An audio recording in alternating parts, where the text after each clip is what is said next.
Shalom semuanya, senang sekali dapat bertemu dengan kalian para siswa-siswi SMP Kristen 1 Salatiga.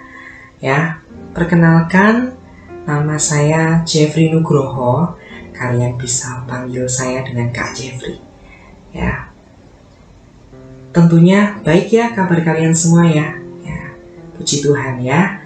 Nah, pada kesempatan kali ini saya akan membawakan renungan dengan tema Never Give Up. Namun sebelumnya mari kita persiapkan hati dan pikiran kita untuk mau menerima firman Tuhan. Mari kita bersatu di dalam doa. Ada ungkapan syukur Tuhan yang boleh kami rasakan pada kesempatan kali ini. Sebentar lagi kami akan mendengarkan firman-Mu. Kuasai hati, pikiran, perkataan, dan perbuatan kami dalam kami mendengarkan dan memahami firman-Mu. Hanya di dalam nama-Mu kami berdoa dan mengucap syukur. Haleluya. Amin. Ya, renungan pada kesempatan kali ini ya bertemakan Never Give Up. Mungkin kalian sudah sering ya mendengar kalimat ini, bahkan kalian sering lontarkan ke sahabat, teman kalian, bahkan orang terdekat kalian. Ayo never give up ya, never give up ya. Semangat ya. Nah, seperti itu. Nah, ada beberapa ayat Alkitab yang mendasari renungan kita pada pagi hari ini ya. Dari Yesaya 41 ayatnya yang ke-10. Janganlah takut sebab aku menyertai engkau. Janganlah bimbang, sebab aku ini Allahmu. Aku akan meneguhkan, bahkan akan menolong engkau. Aku akan memegang engkau dengan tangan kananku yang membawa kemenangan. Ya. Keadaan saat ini, ya, pandemi COVID-19 ini sudah berlangsung selama 1 tahun lebih, ya, yang mengakibatkan kondisi anak-anak Tuhan mengalami penurunan. Baik dalam hal ekonomi, keluarga, bahkan kondisi rohaninya. Ya, banyak orang yang sudah mulai jenuh dengan keadaan yang tidak kunjung membaik, ya, sehingga tidak sedikit yang depresi. Nah, disinilah iblis dapat mengambil kesempatan dalam berbagai keadaan, ya, dengan cara membisikkan rayuannya supaya kita menyerah. Setiap hari kita tentunya pernah mengalami keadaan yang sangat buruk yang membuat kita stres, depresi, sedih, putus asa, bahkan memilih untuk menyerah karena sudah gak kuat lagi memikul beban hidup di pundak kita. Ya, mungkin dari kalian sebagai siswa, ya, aduh besok ulangan, sekolah kok isinya cuma ulangan aja, ya, tes terus. Ya, nah, disitulah ya kita sebagai anak-anak Tuhan diuji ya terhadap sebuah tantangan. Ya, apakah kita mampu menghadapi tantangan itu? Ya, ketika kita mampu menghadapi tantangan itu, Tuhan akan memberikan tantangan-tantangan ke depan. Ya, tentunya tantangan yang tidak melebihi dari apa yang manusia rasakan. Ya, Tuhan tidak pernah akan memberikan cobaan yang lebih dari yang kalian pikirkan. Ya, kalau Tuhan memberikan kalian suatu tantangan, kalian pasti bisa menyelesaikannya. Ya, nah, orang yang give up, ya, atau orang yang menyerah adalah orang yang kehilangan pengharapannya kepada Tuhan. Ya, jangan pernah menyerah, sebab Tuhan tetap berkarya untuk menolong kita. Ya, untuk itu kita harus selalu waspada dan hati-hati ya saat kita ingin menyerah. Oke. Nah, dalam Matius 19 ayat 26, Yesus memandang mereka dan berkata, bagi manusia hal ini tidak mungkin, tetapi bagi Allah segala sesuatu mungkin. Ya, ada seorang motivator terkenal yang sudah terkenal di dunia sampai saat ini. Ya, mungkin kalian mungkin tidak tahu namanya, tapi ketika melihat orangnya, ya, kalian pasti tahu. Ya, nah, motivator ini bernama Nick Vujicic. Ya, Nick adalah orang yang cacat, lahir tanpa tangan dan kaki. Ya, keadaannya membuatnya mengalami penolakan yang sangat luar biasa. Ya, tetapi walaupun kondisi tubuh Nick tidak sempurna, ya, tidak mempunyai tangan dan kaki yang sempurna, namun ia tidak pernah menyerah dengan keadaan itu. Ya, justru dia menjadi motivator yang sangat luar biasa. Ya, melakukan kegiatan selayaknya manusia normal dengan tubuhnya. Bahkan dia sudah menikah dan berkeluarga dengan dikaruniai 4 orang anak. Ya, mengapa Nick bisa seperti itu? Ya, tentunya karena dia tidak pernah menyerah dengan keadaan. Ya, nah, ada 2 tipe manusia. Ya, ada 2 tipe manusia yang give up. Ya, yaitu give up sebelum bertanding dan give up saat bertanding. Mengapa sih orang bisa give up? Ya, mungkin kehilangan pegangan hidup.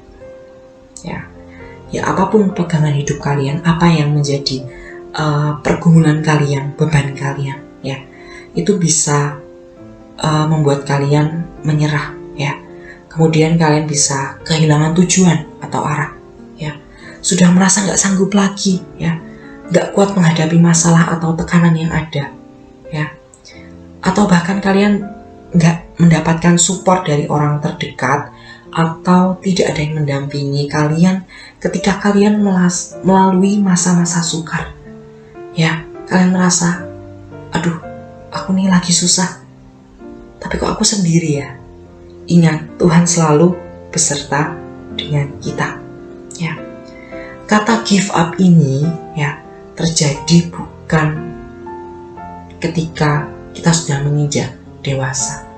Ya, mungkin kita sebagai remaja, kita sebagai pemuda, ya, kata menyerah ini sering ingin kita omongkan, ya, ingin kita serukan, ya.